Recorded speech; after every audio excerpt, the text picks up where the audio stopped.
गरीब का जादुई घर।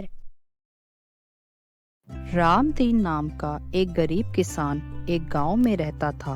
रामदीन ने गांव के एक साहूकार से कुछ पैसा खेती के लिए उधार लिया था। बदले में अपना घर और खेत गिरवी रखे थे। पर उस साल ऐसा भयंकर सूखा पड़ा कि उसकी सारी फसल खराब हो गई और वह साहूकार के पैसे वक्त पर वापस नहीं कर पाया।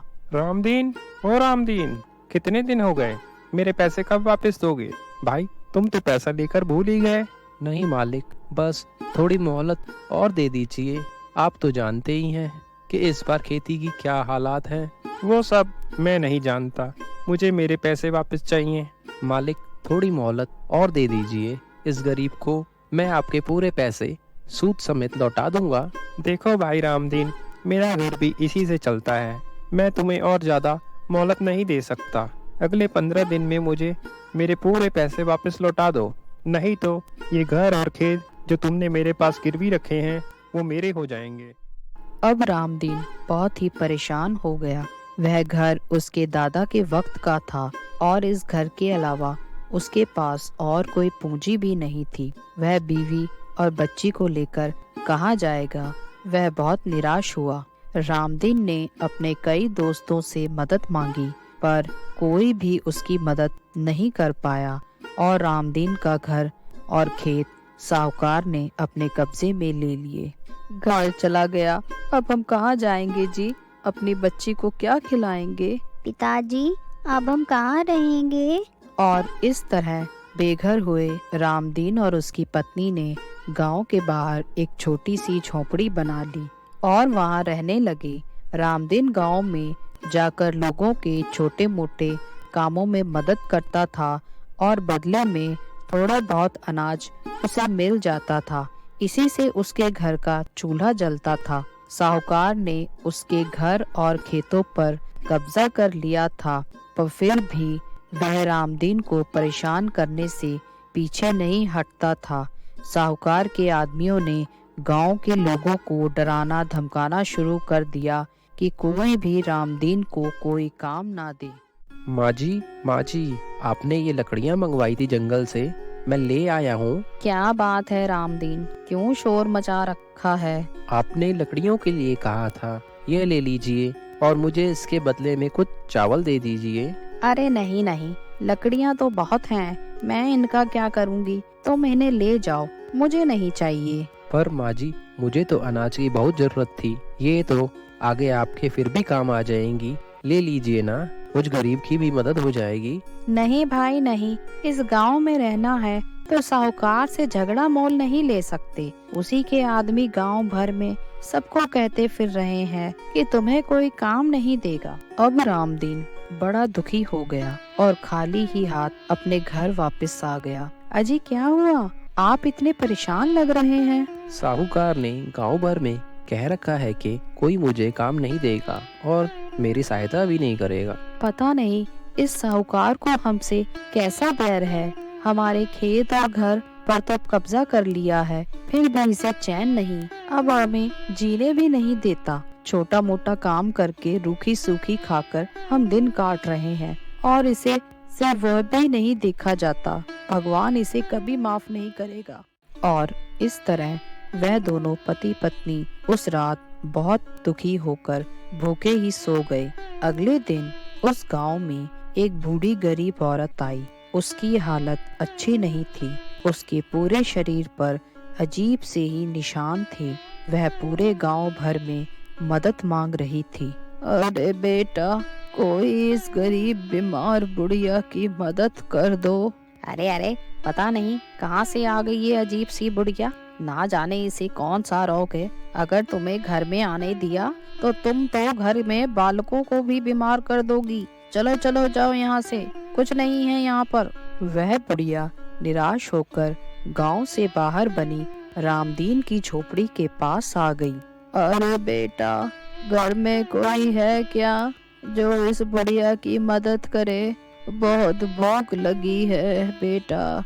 हाँ, आइए अम्मा, आप अंदर आ जाइए, खाना तैयार है, खाना खा लीजिए। बुढ़िया की ऐसी दशा देखकर रामदीन की पत्नी ने पहले तो उसे खाना खिलाया, फिर कुछ कपड़े दिए और उसे अपने साथ ही रहने के लिए भी कहा। वह बुढ़िया भी बेसहारा ही थी। रामदीन और उसकी पत्नी ने कुछ दिन उसकी बहुत सेवा की, जिससे कि बूढ़ी अम्मा की बीमारी अब ठीक हो गई थी। रामदीन बेटा, तुम बहुत भले इंसान हो। पूरे गांव में सिर्फ एक तुम ही थे जिसने मेरी मदद की। तुम्हारे घर में अन्न की बहुत कमी थी, फिर भी तुमने मुझे भोजन दिया और आसरा भी। नहीं अम्मा, ऐसा तो कुछ नहीं है। आपको देखकर मुझे मेरी माँ की याद आ गई। मैंने आपको अपनी माँ समझकर ही सेवा करी है, इसलिए आप ऐसा मत कहिए। मैं तुम्हारी सेवा से बहुत प्रसन्न हूँ रामदीन। अब समय आ गया है कि तुम्हें तुम्हारे अच्छे कर्मों का फल मिले। इतना कहते ही वह बूढ़ी अम्मा एक देवी में बदल गई। देवी माँ, ये आप हैं जो इतने दिन मुझ गरीब के घर रही। आपने मुझे अपनी सेवा का अवसर दिया, मेरा तो जीवन ही धन्य हो गया। नहीं रामदीन, तुमने ये अवसर खुद चुना है। मैं तो सबके ही पास गई थी, पर मेरे कुरूप रूप को देखकर किसी के मन में दया भाव नहीं जागा। तुम्हारे मन में दया भी है और श्रद्धा भी, इसीलिए आज से तुम्हारी यह झोपड़ी एक जादुई घर बन गई है। अब तुम्हें खाने की और पहनने की कोई चिंता नहीं होगी। तुम्हारे मन में जो भी इच्छा होगी वह सब तुम्हें इस घर से ही मिल जाएगा। माँ, मेरे कपड़े बहुत पुराने हैं, फट भी गए हैं, क्या मुझे भी नए कपड़े मिल जाएंगे? हाँ बेटा। और देवी माँ के इतना कहते ही घर में अनाज से भरे बर्तन आ गए और बहुत सारे कपड़े भी। रामदीन, तुम्हें अब किसी के दरवाजे पर कुछ मांगने की जरूरत नहीं। यह लो, इस धन से तुम अपना व्यवसाय शुरू करो। और एक बात याद रखना, यह जादुई घर तब तक तुम्हारी सारी इच्छाएं पूरी करेगा जब तक कि तुम इसी तरह बिना किसी लालच और ईर्ष्या के सबकी मदद करोगे, चाहे वह तुम्हारा दुश्मन ही क्यों ना हो। इस दरवाजे से कभी कोई खाली ना जाए, इस बात का हमेशा ध्यान रखना।